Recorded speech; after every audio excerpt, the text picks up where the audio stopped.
ভারতের বিপক্ষে চক্রান্ত করার অভিযোগ ওঠে ডিপ স্টেটের বিপক্ষে।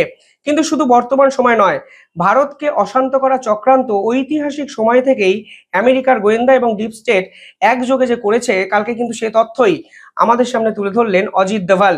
তিনি বলেন 1970-এর আগে সিকিমকে নিয়েও কিন্তু ডিপ স্টেট এই ধরনের একটি চক্রান্ত তৈরি করেছিল, যা তিনি ভেস্তে দেন। 1947-এ ভারতের স্বাধীনতার পর সিকিম কিন্তু ভারতের আশ্রিত রাজ্য হিসাবে যোগ দেয়। সিকিমের গুরুত্বপূর্ণ কিছু দপ্তর ভারত থেকেই কিন্তু পরিচালিত হতো। সে সময় সিকিমে ছিল রাজবংশের জামানা, এবং সিকিমের পূর্ব দিককে কন্ট্রোল করত চোগিয়ানা রাজবংশ। আর এই চোগিয়ানা রাজবংশের রাজা ছিলেন প্যালডেন হান্ডুপ। এই প্যালডেন হান্ডুপ হঠাৎ করে এক মার্কিন নাগরিককে বিয়ে করে বসেন, যার নাম হোপ কুক।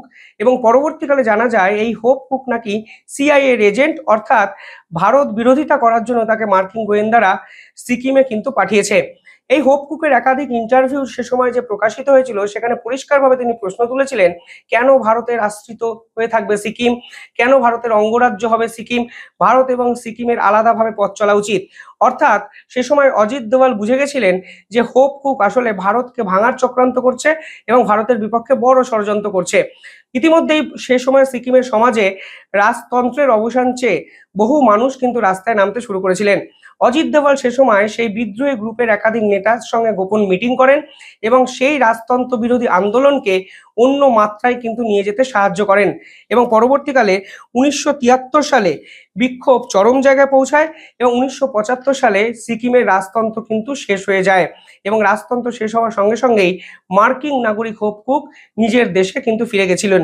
পরবর্তীকালে সিকিমে ভোট ভোট হয়, যেখানে বলা হয় যে তারা সাধারণ মানুষরা ভারতের সঙ্গে থাকতে চান কি চান না। 97% মানুষ কিন্তু ভোট দিয়ে বলেছিলেন তারা ভারতের সঙ্গে থাকতে চান, এবং ভারত কিন্তু সিকিমকে 22তম অঙ্গরাজ্য হিসাবে গ্রহণ করেছিল এই ভোটদানের পরই।